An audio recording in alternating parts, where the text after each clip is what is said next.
Hello, it's Wednesday at Celt Day. Very welcome to this week's preview. In this week's paper, we have front page story by Seamus here is about Gardaí on high alert for ATM thefts. Inside we have parents warn of drowning tragedy waiting to happen in Ballyconnell. That's our colleague Sean McMahon there wrote that. It's parents concerned that there's a playground right beside part of the River Arn that's not cordoned off. I don't know if they seem to think it's a big problem. Funding sought for major sports centre in Cavan. You reckon that the FAI's problems might be our opportunity? Yeah, absolutely. Read about it in the paper. And Bill Turbot, a poster-free zone, or maybe it's not, we don't know. And then inside, the inside story this week, Seamus did also, I think you know her too, it's Saoirse Coyle, who seems to be living the life of Riley over in the Middle East. And then in sport we have, it's packed as you'd expect, Cavan and Meath match was cancelled, but there's a look ahead to the minors opening the Ulster Championship, probably with a defeat against the mighty Fermanagh. And then the ladies were disappointed in the Division 2 semi-final, but there's loads more sport there. Damien's going to chat about later. So let's go to the front page, Seamus. You, like everyone in the country's obsessed about ATM thefts. Kells is top of the league table with two. Well, I think there was two in a place in Antrim. So they're up on evens. Everyone's kind of figuring out for themselves. We need where could the next one be on a map, kind of drawing it out, working out where these guys could be doing better. How close is the guard station in proximity to the ATM? We live in heat. Yes, basically. But on a serious note, at the weekend there was two thefts in Kells, two ATM thefts in Kells. But Gardaí in Cavan Monaghan had a specific operation in place over the bank holiday weekend. They had extra patrols out in towns where they have assessed, and they had a bigger presence. Now, it happened, less than 10 kilometres away from the Cavan border. Patrols, these guys are... I wonder did the patrols act as a deterrent, Well, hopefully they did, and maybe they did. Maybe they didn't have Kells in mind, but they saw the extra Gardaí in some towns, and they thought maybe not this time. Yeah. And they moved on to the next target, perhaps. Yeah, but it's an interesting perspective from a resource point of view. You were speaking to Chief Superintendent John O'Reilly. He's brilliant. He has a great grasp on this, and from a resource point of view, he's saying that we can't put them on we can't have extra patrols on all the time, but we'll work our resources to try and we'll analyse when we think this could be targeted. Bank holiday, obviously, a good time. Yeah, because the ATMs are staffed. The other part is, we spoke about it yesterday, the armed response unit is coming to Cavan. Yeah. And they're working out where to put that, the possibilities at that. They're looking at a couple of sites. One is to try and fit them into Cavan Garda Station now. We had it that they were possibly into the customs unit, which is next door to Farnham National School. But now this time they might be fitting them into the Garda Station and maybe moving other personnel down there. Maybe the traffic corps, because the traffic corps are based in Cavan now. I don't know, who knows. The fact is, an armed response unit is coming to Cavan. They're going to back up the already existing personnel force, and it's going to be a positive thing because it's more Gardaí to Cavan, better. They're going to be highly trained and possibly in a position to tackle these guys head on. I wonder, do the banks have a responsibility, not just the Gardaí, flooding money into protecting these places? Well, they have the conversation that ATMs have tracking devices in them, have like an ink dye that explodes. I don't know if it must be working. It must be working. These guys must have a way around it, or while it's across the board here in the rugby ground, it's not in the north. The banking union up there have admitted that it could be in some of them. We don't know. They're not enforcing it. Down here, the tracking devices are in, but these guys are clearly finding a way to disable them or whatever they're doing. And hence you've got them dumped in a wooded area outside King's Court and burned them out. In what length of time? 5 minutes to take them out of Kells. whatever amount of time it took them to disable it or to take the money out and then fire them and the SUV to got rid of them. These guys clearly have no qualms about wrecking what they've stolen. Yeah. I mean, diggers, they took a truck from Dundalk the day of the theft in Kingscourt. They drove that the whole way up, lifted a digger just outside Kingscourt, brought it into town, and took the ATM that night. The value of the vehicles that they're stealing and the machinery is more than the money that they're getting out of these But things. then the cash is easy, liquid. Yeah. You don't have to sell them on again. So it's just interesting. It's obviously a substantial amount of money each time, and it's obviously in the tens of thousands. It's worth the while, as you just said. But it's interesting. Like, do you remember this used to be a common feature maybe 10 years ago? And the banks just stopped putting money in them at the weekends. And it used to be if you went drinking in Belturbet, you had to bring your money with you because the ATM was going to be empty. Yeah. Is that, do you see this sort of... It's going to affect the communities, yeah? Well, it's even coming, you can break it back to an economic point of view. That I was chatting to a shop owner in Cavan Town, and I was asking how much of his turnover comes through plastic. Okay. And this would be very small trade, local baker in Newcourt there. So you're talking 2, 3, 4, 5 euro spends. Said 70% of his turnover is now plastic. Wow. So the need for cash is getting less and less and less. So you'd imagine that ATMs are holding less cash. Well, it might go up again because there's charges coming in for contactless use of cards. So people might be more reluctant to get charged every single time they tap. Right. It's more for cash transactions now. It's going to be less for... But if you go once a week and just take out €200 due for the full week... Yeah. And is it going to be a percentage of the cash you take out, or is it per... No, I think it's per transaction. It's per transaction, yeah. They're bringing it in right across the board. Yeah, see, all that's going to do is increase the amount of cash. Yeah, didn't we nationalise these guys? Right, well, here we've got an interesting story. Well, we find it interesting because we're bored. But on page 5, Belturbet is declared itself a poster-free zone, and that's in light of we're getting all giddy in here over the prospect of the local and European elections. So on page, I'll just skip ahead to page 14, 15, well, where is it? 18, 19, sorry. We've got a 2-page spread on the runners and riders in the European elections. That's the start of our election coverage. So in the coming weeks, Seamus is talking to the electoral districts, the candidates in the 3 different electoral districts for the local elections. So skipping back here, page 5, Belturbet, their Tidy Towns group, and probably they're a commendable move. They're trying to dissuade candidates from putting up posters. Now there's nothing. They can't legally enforce this because we're a democracy and people have a right to know who's standing in the elections. And from today, you can put them up and they stay up for a month, and already there's posters up. So they said the Tidy Towners who have a few local, former local councillors. We've got Barry Wilson here and Peggy Gray. I wonder, did they have posters up when they were running? Okay, well, they're asking people not to put posters up, and to my mind it's an undecidedness. They're saying it's from an environmental point of view that there's 611,000 posters went up in the last local elections, and it's made of this cardboard, the plastic, sort of corrugated plastic. That takes 400 years to biodegrade. See, Belturbet's become a waste-free town, or working towards becoming a waste-free town, where you go into the local shop and you can dispose of your packaging, your plastic packaging at the shop directly and bring your stuff out. So they don't want you to bring your they don't want you to bring your plastic packaging home because then it's just going to go in a landfill. So they want to make sure that what happens with the stuff in the shop? Gets recycled. It goes into a recycling centre, and it's specific to go. It goes into a recycling centre. So they work on it from that point of view. The other part of it is, that picture is taken during the recent spring clean, and again that's been going on right across the county. Huge work has been done in every town in the county. I'm not saying posters are a bad thing, as you say. There is a democratic right to let people know, but God, they are. There's posters for what was the last election?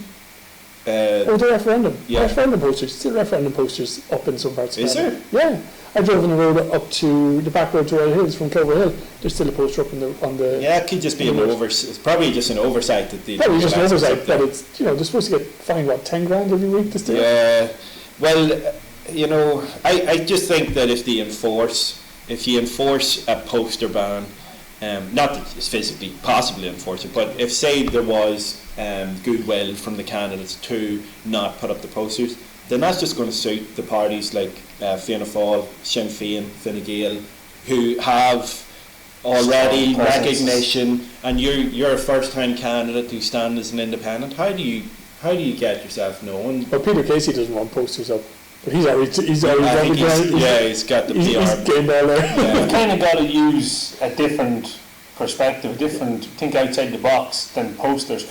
It'd just be very interesting. I'm presuming that Bill Torbett then contacted all the candidates or the parties and basically said, okay, this is a... Well, Liam Van der Speck didn't get the memo, because Liam Van der Speck, first-time candidate for Labour, his posters were up. Well, if he didn't get it, then it's bad he didn't get it. If he got it and ignored it, it's going to look bad. The fact his poster up, in what they're calling a poster-free zone, it's going to look bad from in that area. But he's a local candidate, he's a first-time candidate in the Cavan Belturbet area. He's been all over Belturbet. I've seen him several times walking roads, but again, a poster is a great way at this time, around election time, that it's easily recognisable. People see the person's face and attach it to a brand. Yeah, but what do you think? Judy, you've done it or not? First-time candidate? Yeah, no, it's about Torbett, man. I'm sorry, I don't know what's wrong with the posters up at election time. It's just part of the pageantry of the whole thing. Yeah, me too. Well, why not just use cardboard? Why not use cardboard instead of... Because it's going to melt in the rain. Okay, page 18-19, we've got 14 desirables, looking for a basket of desirables, as Hillary Clinton might call them, looking for your vote. So for the Midlands Northwest, and there's 4 seats available. So Damien, you are our European candidate expert here. Who's your money on? Who's going to win? We've got 4 seats. Again, I've absolutely no idea. Do we how many would you recognise? I was obviously Luke Flanagan. Look, I'm working from left to right here as very left to right. Matt Carty, you'd imagine, Casey, Brendan Smith. They're the 4 ones that, and Mairead McGuinness. Yeah. I think they're the 4 or 5 that I think it'll be between, just for the simple reason that I recognise them. There's some interesting ones though with big profiles. You've got Rosa Trilly. Yeah. From Rosa Trilly, Maria Walsh, she's in Mayo. You've got this girl here, Saoirse McHugh over in Mayo. She's doing huge work, I believe. She's a Green Party candidate. And I suppose with the greater emphasis on all these protests worldwide for climate change action, if we're going to have a Green Party resurgence, surely this is the year that it needs to happen. I wonder, will it happen outside Dublin? I don't know.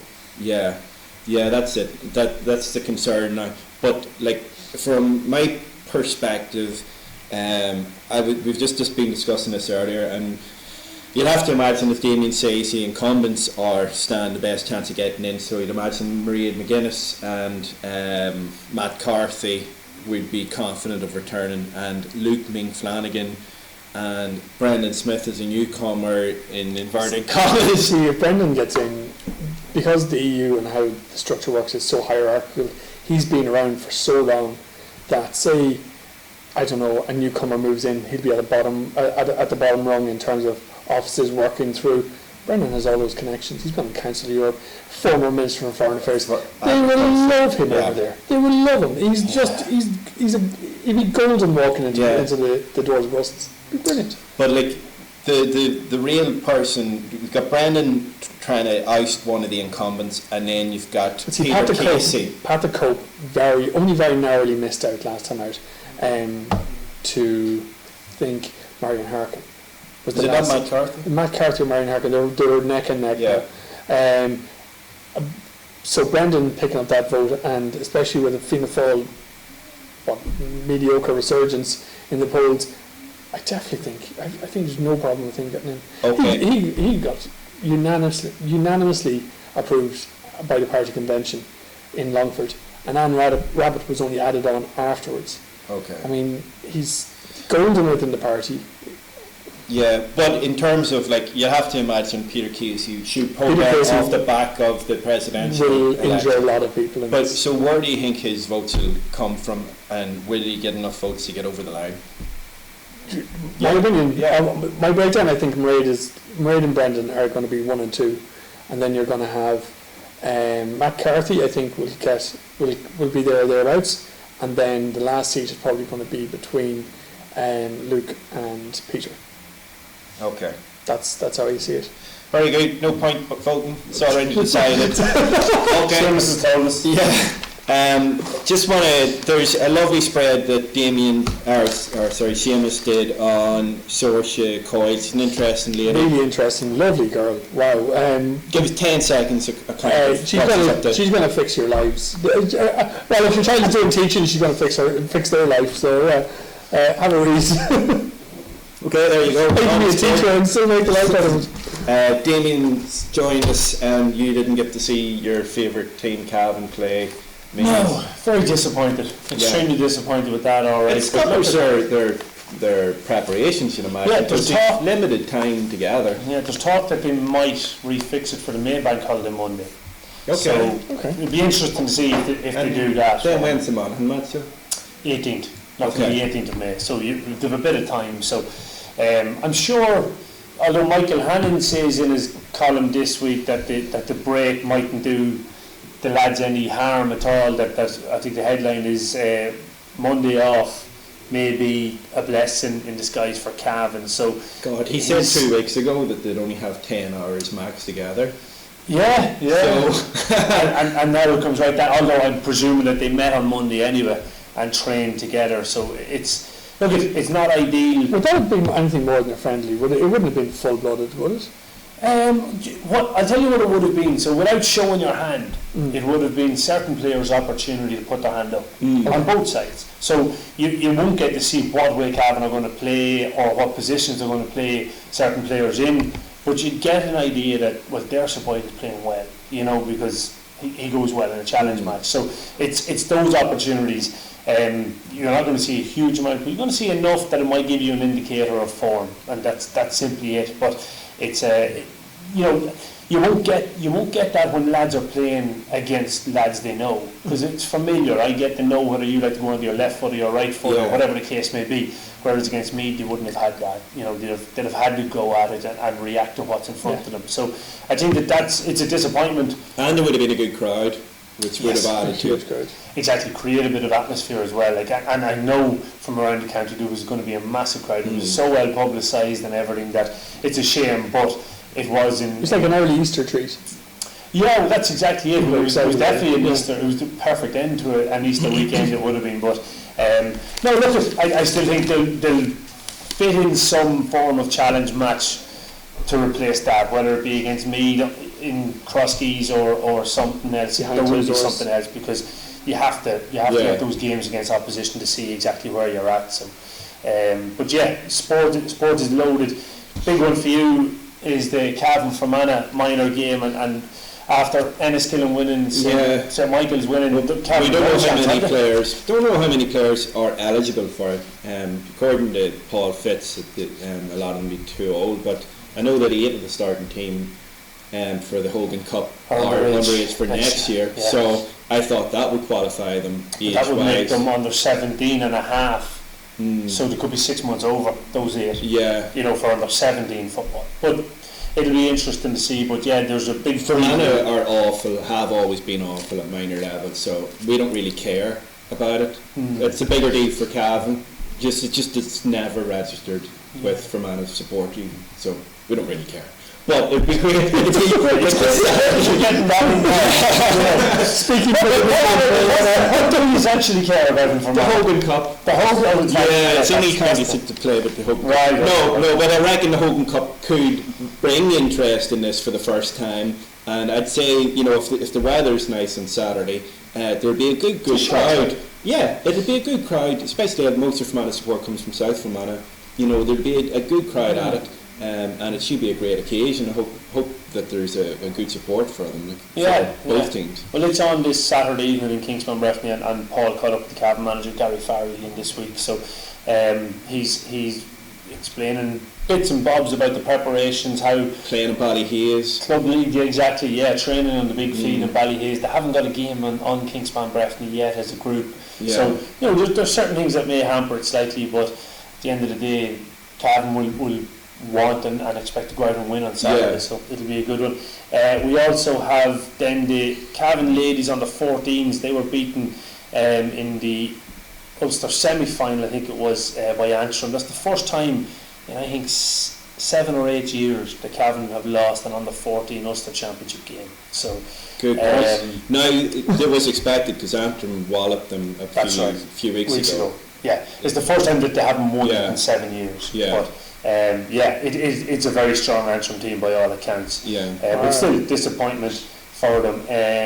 As I mentioned earlier on, Michael Hannon talking about his Monday getting the break off. He's kind of making the debate, and Paul Fitzpatrick does something similar about club versus county, and is it still viable anymore for club players to be county players and county players to be club players, because the load that's been put onto those guys is getting higher and higher and heavier all the time. So Michael Hannon and Paul Fitzpatrick, both similar articles on it.